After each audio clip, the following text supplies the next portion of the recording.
Vineet Kumar, sir जी गर्दिश का meaning क्या होता है? गर्दिश का मतलब घूमना।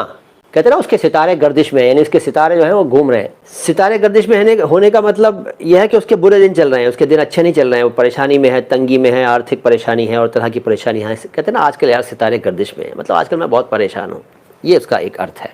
तस्कीन किसे कहते हैं? तस्कीन का मतलब है संतुष्टि, तसल्ली हो जाना, संतुष्टि हो जाना, चैन पड़ जाना। अफलातून किसे कहते हैं? अफलातून प्लेटो को कहते हैं। प्लेटो, प्लेटो है ना, एक दार्शनिक हुए हैं, फिलासफर हुए हैं प्लेटो, PLATO, उन्हें अफलातून कहते हैं उर्दू में। एक फिल्म भी आई थी अक्षय कुमार की, हाँ उसके टाइटल सॉन्ग में एक गड़बड़ थी बता चुका हूँ एक बार। समाअत फरमाइए जो है वो दरअसल समाअत फरमाइए है, समाअत यानी सुनिए, समाअत फरमाइए मतलब सुनिए।